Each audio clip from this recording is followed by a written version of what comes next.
This method of accessing the underworld uses the power of 7 directions to attune you to a site, and so it's well suited for outdoor work and for contact with the ancestors.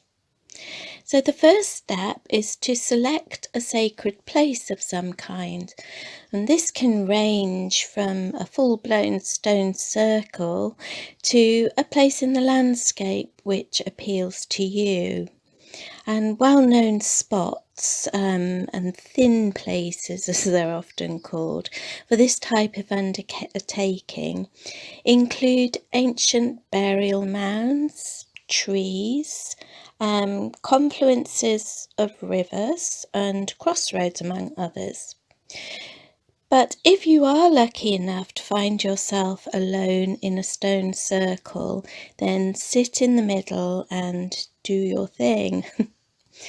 But wherever you are, once you're settled, take a few moments to become quiet.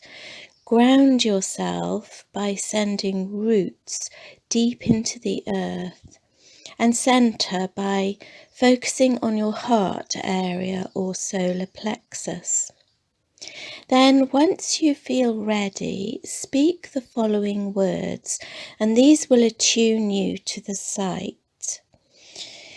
These are directional, so you begin with the sky and the stars above, the sacred land and underworld below, the human and living spirit within.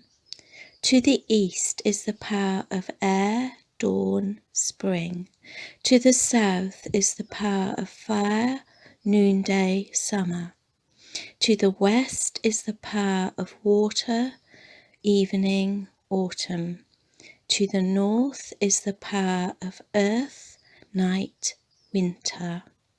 And there is, as the author says, an inherent power in these directions. And I'll get back to the author in just a little while. So once you've done that, imagine a door or a hatch on the ground before you. Open it and then begin your descent into the underworld. You may find steps leading down or a long tunnel, but continue to descend until you reach a dimly lit cavern. Here you will pause and wait, and a being may meet you here or may not, and you may or may not have an exchange of some kind, perhaps a conversation. When it's time to leave, thank your companion and return to the surface, retracing your steps. Close the door or hatch behind you and return to normal, everyday consciousness.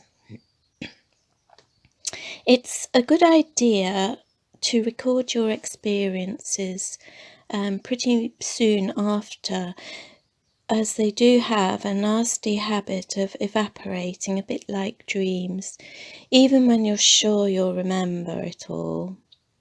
I often do shamanic style journeying, and I say shamanic style because I'm not a shaman.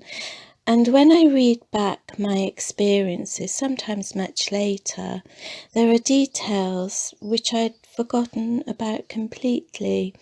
And sometimes their relevance isn't clear at the time, but does become clear much later. So it's really worthwhile doing. Now, the book that I've taken this method from, and again, I'll get back to that in a minute, doesn't mention protective measures, but I do think it's important, which is why I added in the grounding and centering. But I would also add a timer of some kind to remind you to return from the underworld after however many minutes you decide beforehand is appropriate. And the other tweak I would make is a prayer or a ritual of some kind before you begin, a protection ritual. And obviously this is a very personal choice, and it depends what path or whatever kind of path or spiritual working that you do.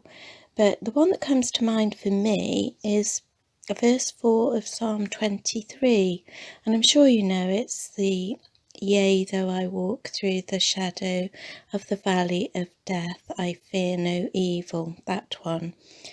But if you work with a guide or a deity of some kind, then you can ask for their presence and protection.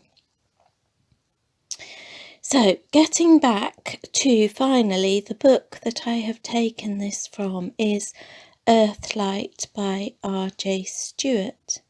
And he is a Scottish occultist, among many other accomplishments. And the book itself is really focused on the Celtic fairy tradition, but as he says, the underworld has many realms, and among them are the fairy realm and the realm of our ancestors. And so this methodology is a good one to use to request communion or contact with such beings or spirits.